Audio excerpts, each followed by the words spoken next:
Hey, hello, welcome back, or if you're new to the show, also welcome. I hope you guys liked the intro video. We also tried to make something catchy in front of it. The song OpenAI, let the AI do its work, and I put some text in it. Just let me know, guys. I'm just curious. I'm still laughing about it. It makes me laugh. It's fun to try out some new stuff. Heavy Metal Diecast, thank you for that. You made that happen. To set me thinking like, what else can we do and make it a bit more fun enthusiastic. So about fun enthusiastic. So today we have a Revell diecast model. Main reason why I bought it is from the NATO 50-year anniversary. It's a Dutch livery. It's J231. Part number from Revell. For those that are interested in the Netherlands. It's a cool model, but you're gonna have to look quite hard. There's one in Czech, still new for sale. This one I bought from a German acquaintance of mine.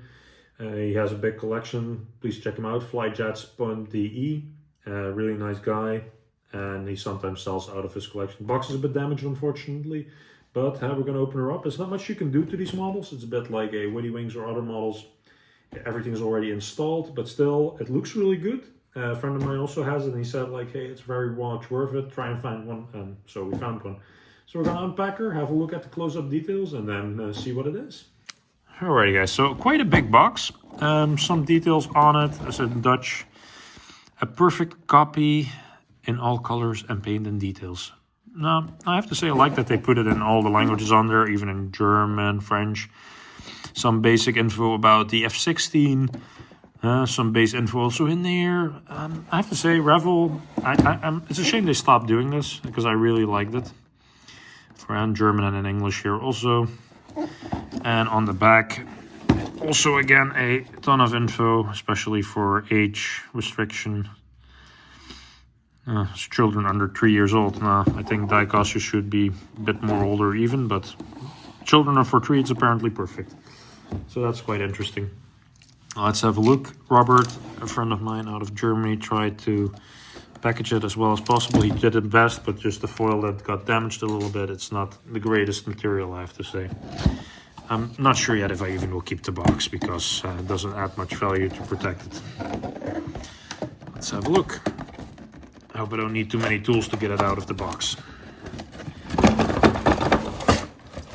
It is quite a sensitive box, that's for sure.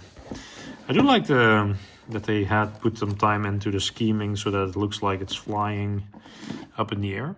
It's on a weird little stand. Oh, it has a complete, looks a bit like a 3D printed stand. It has a little gas tanks with it, and even a little name tag that Robert made, which is really cool. So there are some gas tanks for underneath, so that's quite fun. I'm gonna get the screwdriver and see if we can get it loose. So after some quick screwing, so you need a small screwdriver just to get all these little guys out. There's a little base and it's screwed into the plane. Now that's not a big deal, it has like a few screws that it's holding it in. I actually want to display this thing on its wheels personally. The wheels still look in good shape for doing it. So you need to just unscrew all the parts. I'm going to keep the box most likely. Not 100% sure. It's a bit of a shame that you're going to have some screw holes in your plane, but it's not the worst thing in the world. At least now we can have a good look at the plane. It doesn't feel bad, by the way. So the metal and all that, it's mainly metal frame, so that's really good. And at the end of the day, I think Revell is one of the best guys also out there that still makes good model kits. Of course, there are better brands, but for price and all that, it's quite good kits. Little metric screws. My screwdriver's a bit magnetic from all that stuff. So that's the base that it's on. I'm gonna see how best I can keep all the parts from this stand. So there's a lot of screws that are coming with it. So this plate goes through the frame, through the box, so it can hold the box. And then these little guys sit in there, hold down the frame of the stand. It's a little bit of a stand, at least. It's not bad, but it's also not really something that I would say like, oh, let's display it on a big black stand and call it a day. So no, I'm not a big fan of the stand that they gave with it. I was hoping more something like Corgi had a series where they had these clear stands, but similar like this. At least those were not so bad. This is a bit cheap. But then again, these models were not expensive when they were released, so yeah, I don't blame them. But in general, not bad. So the stand, and this would be the stand for the plane. I'm not going to display on that thing. We can take the box away. So let's have a look at the plane itself. That's the main importance. So I had a NATO tail, really well done. The paint scheme, the gray color is accurate, I believe. Also nice that they yellowed the cockpit out already. The cockpit inside details are really good. It's not openable. The pitot, nicely done. Single piece. Center fuel tank, nicely done. Missiles, nicely done. To say, not a bad model. Wheels are a bit crooked. It's not a full assembly. Wheels rotate, at least one of them rotates. This one also, but a bit harder. There are some stamps in it from 2002, so it's 23 years old already. So it's getting quite old, quite fast, these models. But for its age, it still looks really good. Nice, used under license. No, not bad. Tails, plastic, like many. The rear engine details, not bad. Even a bit of bluing they tried to attempt. No, I have to say, it looks like a nice little decent model, not too bad. Let's see how well the tanks fit under there. Because those didn't come under the plane. I'm not sure if they normally are sold like that, but at least the guy that I bought them from here removed them. That can have various reasons, of course. Let's put all these parts away. So I always like these little stands, but I stopped doing this when I started running out of space.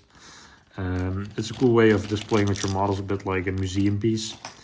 But at one point I had to stop with it because it was taking up too much space in my cabinets. So these are usually glued under it, I assume. There's even some tape under there from... I'll clean that up.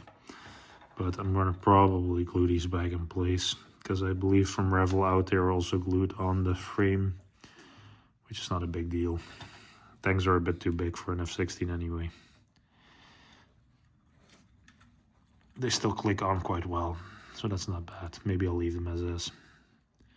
Actually, they're not sitting that bad. So there you have it. A nice Revell, something completely different also for me again. A nice Revell F-16. I'm going to do a quick short round 360.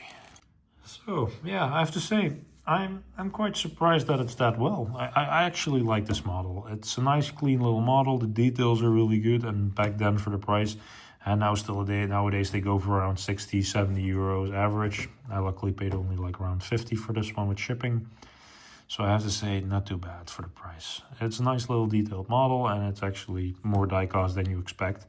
It looks a lot like, I'm not sure which mold I could compare it to. I would need to put all F-16s next to each other, but probably comes down in the range of Witty Wings for quality. So really decent quality for price.